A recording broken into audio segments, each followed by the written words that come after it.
Pei Hang was drenched in cold sweat. With a sudden yank, Yunying's corpse sprang up and clung to him. Her gray eyes seemed to pop out of their sockets any moment, and her pale lips were still wide open, as if emitting a silent laugh. A demonic force emanated from the deceased body, contending with Pei Hang for this lethal weapon. Pei Hang was startled, and his hand hesitated for an instant. In that fleeting moment, 36 poison needles penetrated his body. Who? Pei Hang's voice was hoarse with despairing terror. Me. A graceful figure emerged slowly from behind the curtain. The candlelight brightened, illuminating a pair of eyebrows delicate like a new moon and eyes as clear as autumn waters. The woman approached gracefully, placed the candle holder down, calmly dusted off the chair, lifted her skirt that touched the ground, and leaned back against the chair. Her movements were extremely elegant, exuding a seductive charm that was difficult to describe amidst her leisure. Pei Hang felt a warm current spreading through his body with his blood, yet his heart sank to its coldest depths. This was the most potent poison in legends.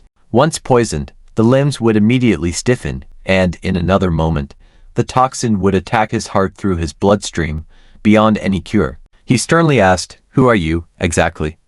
The woman smiled faintly. "Ni Yin Yang." Pei Hang muttered, "Ni Yin Yang," but couldn't help but ask in astonishment, "If you're Ni Yin Yang, then who is she?" The amusement in Ni Yin Yang's eyes deepened. "She is Yunying." Pei Hang exclaimed, "Impossible. Our names come from 12 different Tang Dynasty legends. If I am named Pei Hang, then there can't be another Yunying in the legend."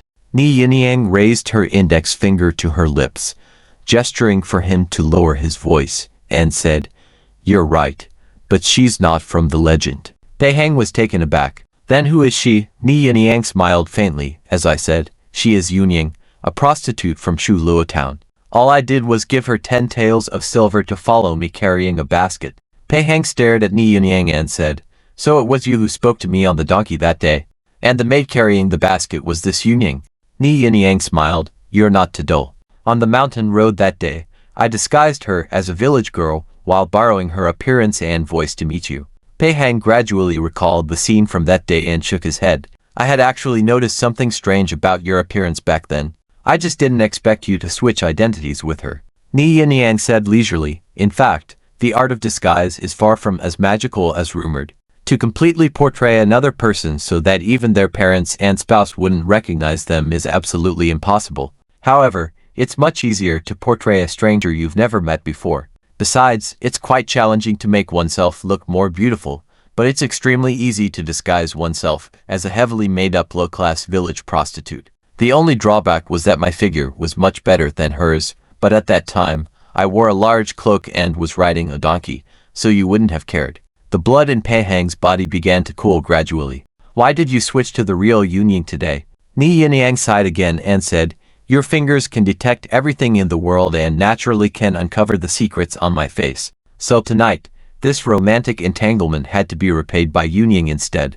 Moreover, just as you said, none of the characters in a legend can be underestimated. By staying behind the scenes, I naturally felt more in control." She smiled at Pei Hang again and said, "However, although she accepted my generous payment, her acting was quite mediocre. I wonder if it was love that clouded her judgment, or if she overestimated herself." "You actually didn't notice the difference." Pei Hang sneered, "So you planned all of this a long time ago?" Ni Yin Yang smiled sweetly. "Yes. I'm a timid person, and since the famous scroll I had wasn't yours, I didn't dare to act rashly. You observed me from the upstairs of the inn for 7 days, and I also watched you from the attic for 7 days. Aside from discovering your severe thirst for water, I learned nothing else. Fortunately, when you threatened that girl to hand over the doll, I finally saw your hand, and I also noticed a flash of metal deep within your sleeve, so I couldn't help but wonder if the legendary heavenly eagle claw was really on you." Pei Hang shook his head and asked, "Was that little girl also sent by you?" Ni Yin Yang shook her head and smiled. "Not entirely. On that day, she came to my doorstep begging for food, and I was curious about that doll for a while, but I didn't figure out anything in the end. So, I sent her to find you at the inn. I thought you wouldn't let go of such an interesting item either. What do you think? Are you impressed by my arrangements?" Pei Hang sneered, "I admire your courage. If I hadn't used the heavenly eagle claw right away but instead used ordinary moves to attack her, wouldn't your scheme have been exposed immediately?" Ni Yin Yang smiled. "As you said, No legend would underestimate another legend. Since you believed she was me, you would only use one move to defeat your enemy. Pei Heng nodded. So, you tampered with Yuning's body. Ni Yinyang said, each character in a legend has their own unique and lethal skill. As long as I could prevent your heavenly eagle claw from being used, I had confidence in victory. So, I secretly gave her the bone-knocking pill, making her muscles and bones slowly contract. Therefore, no matter where your heavenly eagle claw attacked her body, her flesh and bones would lock it for a moment. And that was enough for me. Pei Heng was silent for a while, then asked, distracting me to drink water was also part of your scheme.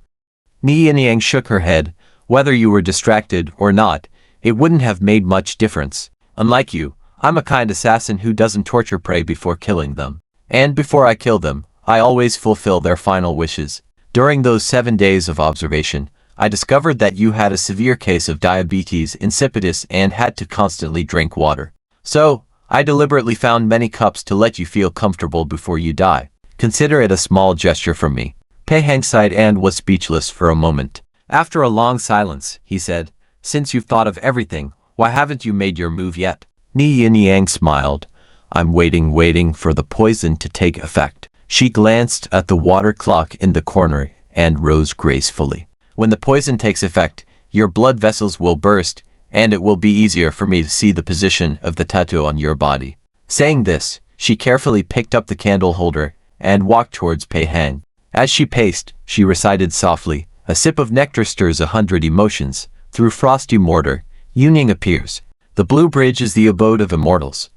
Why climb arduously to the jade clarity? Farewell, Mr. Pei. The flame in her hand flickered violently.